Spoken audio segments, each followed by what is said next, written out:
What's up, everybody? This is Ron Sparkman from Stardom, and today we have an amazing guest. Juliana Bassani is going to join us today. She's an author, an aspiring astronaut, a social media influencer, and so much more.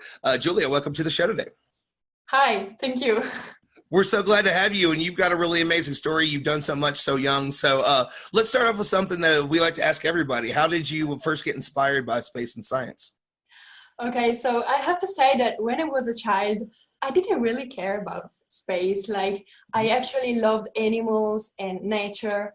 But actually, my mom tells me that whenever I saw the night skies and the stars, I always asked many questions. So I have to say that curiosity was already there. Then when I was like 12, 13 years old, I casually read a book by Stephen Hawking, one of those stories that he wrote with his daughter, Lucy Hawking.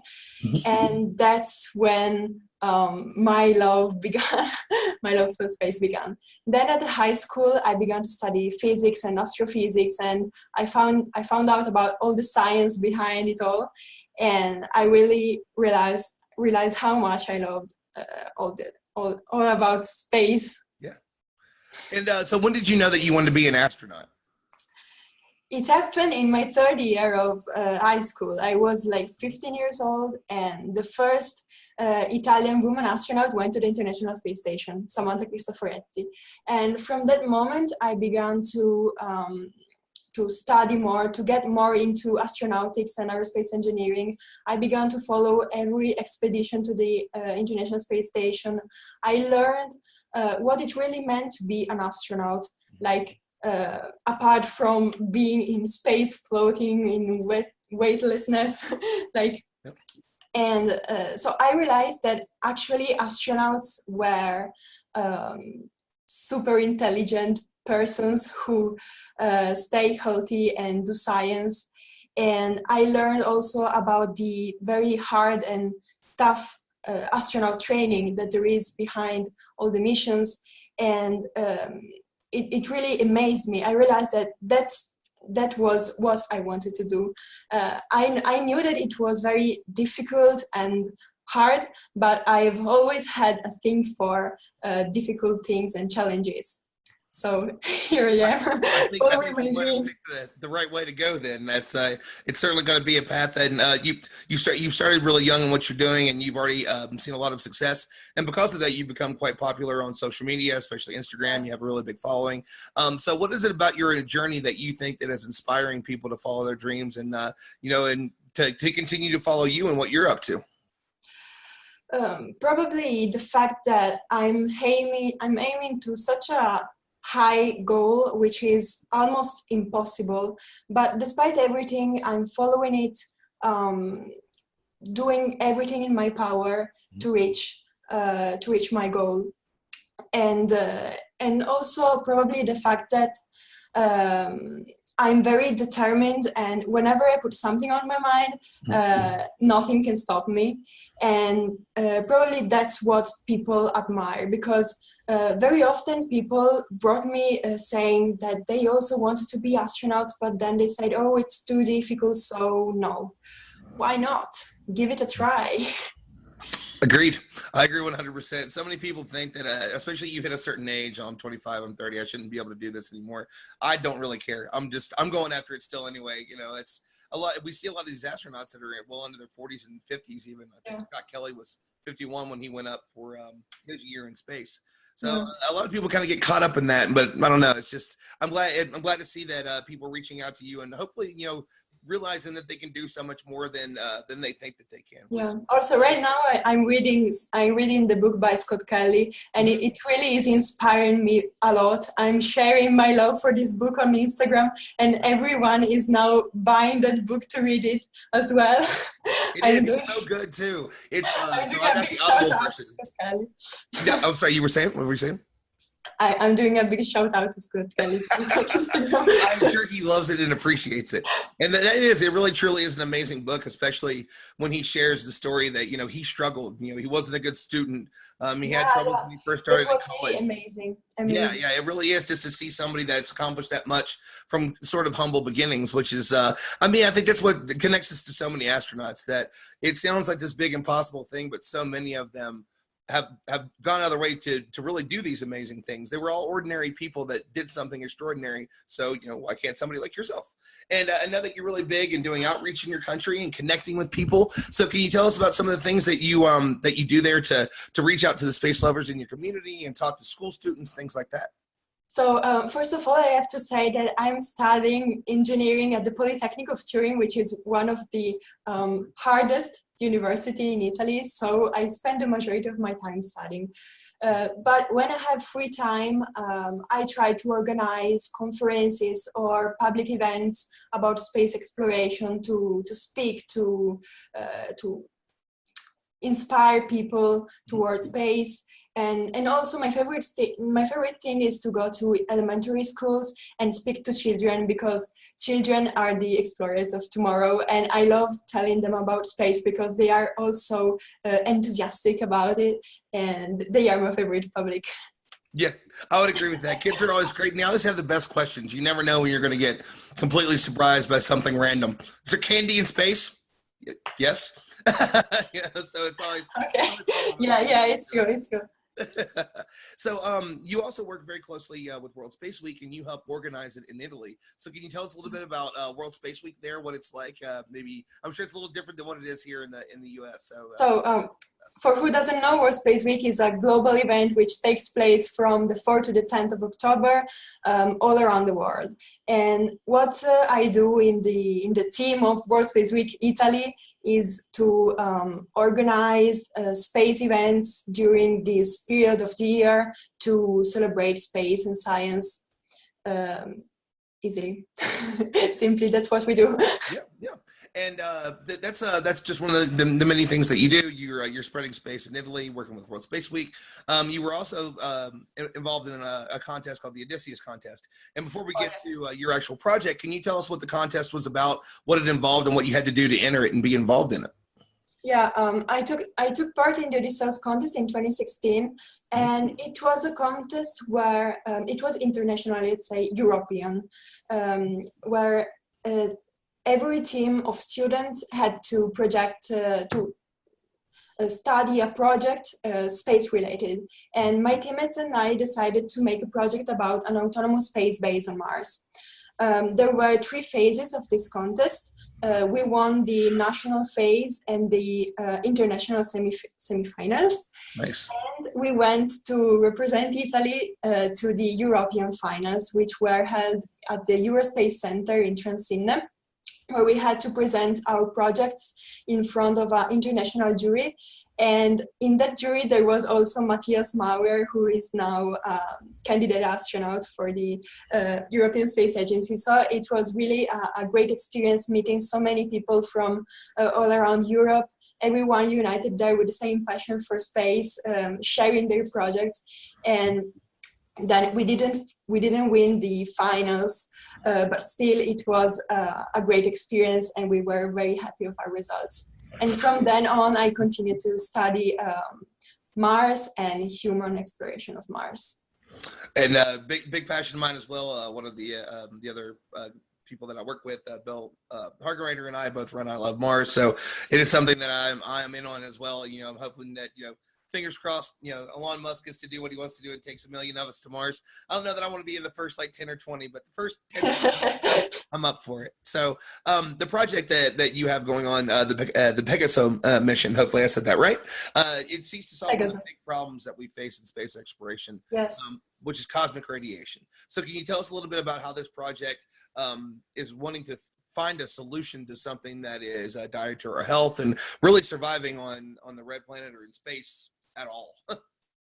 So this project is based on a research that we found on the internet, which was about an experiment that was conducted on Earth about this alga, which is spirulina, which seems to be able to shield from the cosmic radiations. It was an experiment. It is not confirmed yet.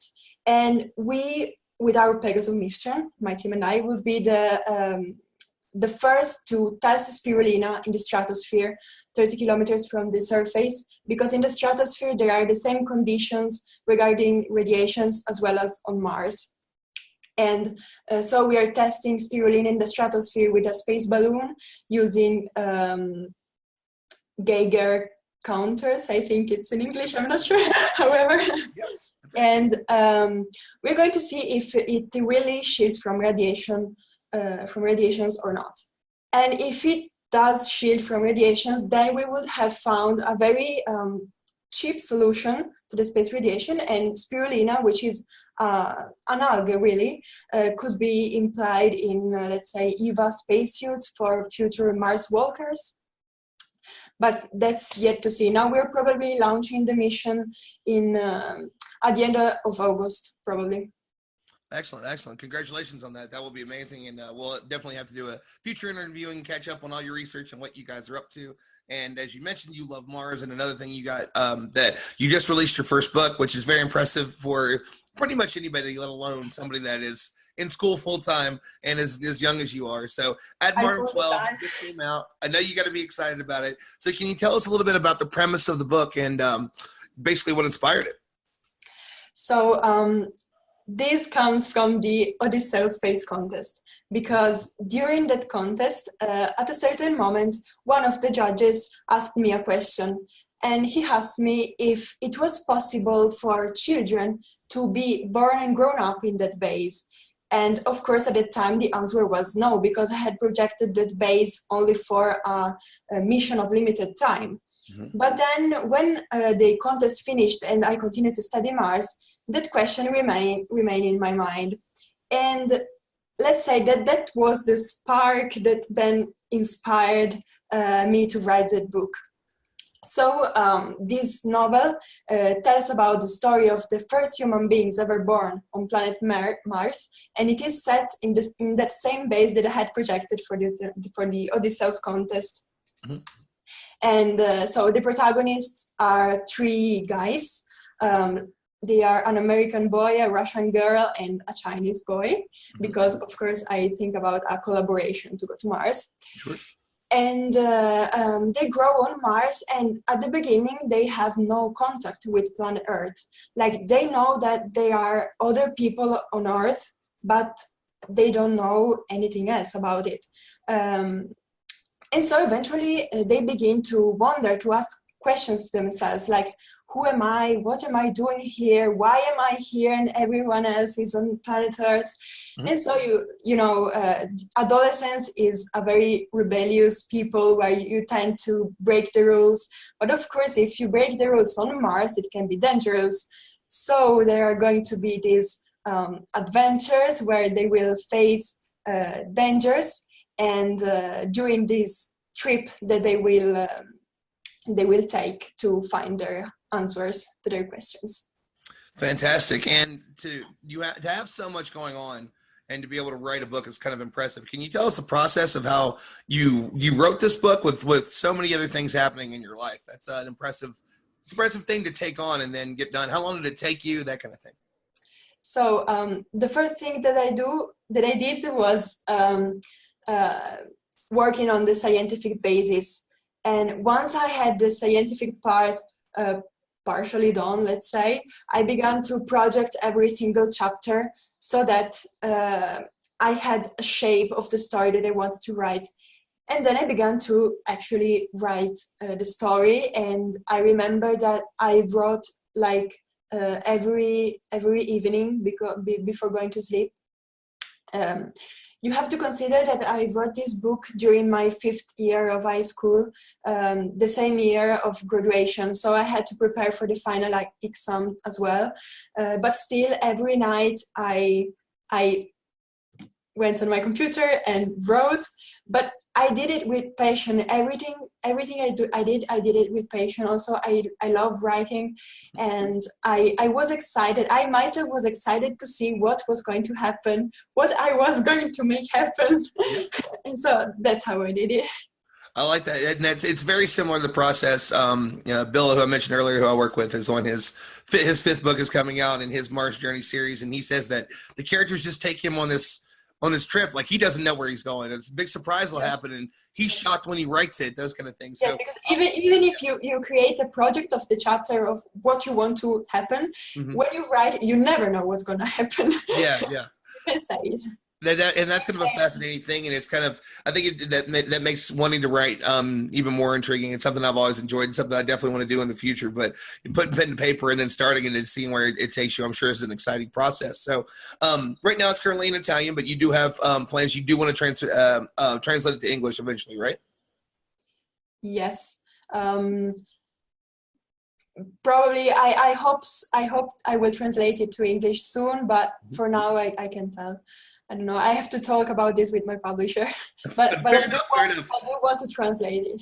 Fair enough. Well, for in the future, for everybody, if you speak Italian now you need to go and grab the book. If you don't, we'll all be patiently waiting. I think that's something we do pretty well in the space community. For the English version of it, we can't wait to see what you come up with. And so kind of to finish up, can you tell us, you've got so much going on this, that you want to be an astronaut, and you're writing, and you're doing so many inspiring things. And there's a lot of people that follow you and are following your journey, and they're very excited about what you're doing. Can you kind of give some words of advice to people that want to follow in your footsteps, and your fans and our viewers and everybody else that's checking this out and loves what it is that you're doing? I'd say don't let your fears stop you, and because fears is what prevents you from doing something that maybe you don't know you're able of doing. So give it a try and just do something, because doing something, even if little at the beginning, is always better than doing nothing. So even though you may fail, because you have to always be aware of this fact, you just try. Go ahead and see what happens, because you never know what future has for you. Great words indeed. So where can people find you on social media? Facebook, Twitter, Instagram, YouTube, all that fun stuff. Let us know what those are, and then also we're going to drop it in the comment, in the description below. But if you want to tell everybody where they can find you, go ahead and share it with us. Okay, I'm on Instagram and on Twitter named AstroJulia, Astrospace Julia. Facebook as well, and YouTube also AstroJulia, but I actually don't use it a lot. I published some video. Here, the new one was really good. The one you came out with just a few days ago was really nice. I like that one with the "We Will Rock You." We got a big Queen movie coming out here in a few months, so it's a good time to have that music in there. So it was great talking to you today, Julia. Thank you so much for coming on, sharing a bit of your journey with us. My pleasure. Thank you. Yeah, what you're up to next. And so everybody follow her on Instagram and on Twitter, and make sure to keep up with all the cool things she's doing. And everybody do make sure to like and subscribe and check us out, all of our new YouTube videos every week, our new interview coming out. We'll see you guys soon. Thank you. Do I have to